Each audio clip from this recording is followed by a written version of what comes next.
মেহেরপুরের মুজিবনগর সীমান্ত দিয়ে ১৯ জনকে বাংলাদেশে ঠেলে দিয়েছে ভারতীয় সীমান্তরক্ষী বাহিনী বিএসএফ। সীমান্ত পেরিয়ে বাংলাদেশে আসা এসব নারী, পুরুষ ও শিশুদের মুজিবনগর থানা পুলিশের হেফাজতে নেওয়া হয়েছে। রবিবার ভোরে সীমান্তের কাঁটাতারের গেট খুলে তাদেরকে জোর করে বাংলাদেশের দিকে ঠেলে দেওয়া হয়। আটক হওয়াদের মধ্যে ৫ জন পুরুষ, ৫ জন নারী এবং ৯ জন শিশু রয়েছে। মুজিবনগর থানার ভারপ্রাপ্ত কর্মকর্তা মিজানুর রহমান জানান, ১৯ জনই নীলফামারী ও কুড়িগ্রাম সহ উত্তরবঙ্গের বিভিন্ন জেলার বাসিন্দা বলে দাবি করেছে। তবে জাতীয় পরিচয়পত্র না থাকায় পরিচয় নিশ্চিত হওয়া যাচ্ছে না। আটককৃতরা জানান, বিভিন্ন সময়ে অবৈধভাবে তারা ভারতে গেলে পুলিশ তাদের আটক করে বিএসএফ এর কাছে হস্তান্তর করে। পরে রবিবার ভোরে মুজিবনগরে সোনাপুর সীমান্তে কাঁটাতারের বেড়ার গেট খুলে তাদেরকে বাংলাদেশে পাঠিয়ে দেওয়া হয়।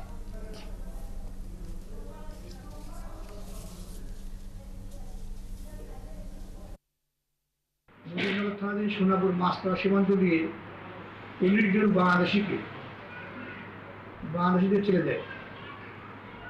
এদের গন্তব্যে যাওয়ার জন্য কেদারগঞ্জ বাজারে বিআরটিসি বাস কাউন্টারে অবস্থান করার সময় আমরা গোপন সংবাদে জানতে পেরে এদেরকে আটক করে থানায় নিয়ে আসি। জিজ্ঞাসাবাদ অব্যাহত আছে, আইনগত প্রক্রিয়াধীন। এদের মধ্যে ৫ জন পুরুষ, ৫ জন মহিলা এবং ৯ জন শিশু রয়েছে।